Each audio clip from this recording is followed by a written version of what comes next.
सलूम्बर जिले के जयसमंद ब्लॉक के सिकटवाड़ा गांव के राजस्व क्षेत्र कृष्णापुरा में दो नदियों के संगम पर बसे टापुओं पर रहने वाले करीब 50 घरों में रहने वाले सैकड़ों लोग अपने ही घर में कैद होकर रह गए हैं।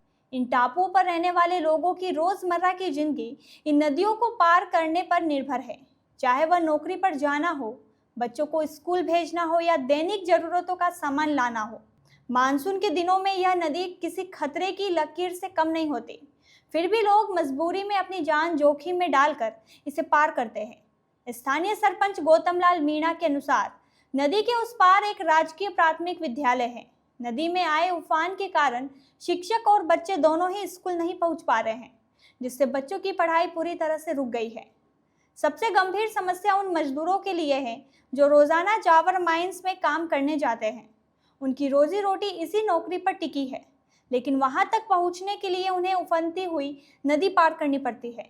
अगर वे 3-4 दिन तक काम पर नहीं जाते हैं तो उन्हें अपनी नौकरी खोने का डर सताता रहता है। नदी के तेज बहाव को पार करने के दौरान हर बार उन्हें एक नए हादसे का डर लगा रहता है।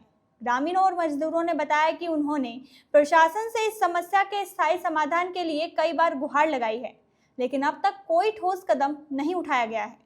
बारिश के दिनों में लोग घंटों नदी का पानी कम होने का इंतजार करते हैं और फिर जान हथेली पर रखकर उसे पार करते हैं। यह स्थिति एक बार फिर यह सवाल खड़ा करती है कि आखिर कब तक इन लोगों को अपनी रोजमर्रा की जरूरतों और रोजगार के लिए अपनी जिंदगी को दांव पर लगाना पड़ेगा। क्या विकास की राजनीति में इन टापुओं में रहने वाले लोगों के लिए कोई स्थान नहीं है?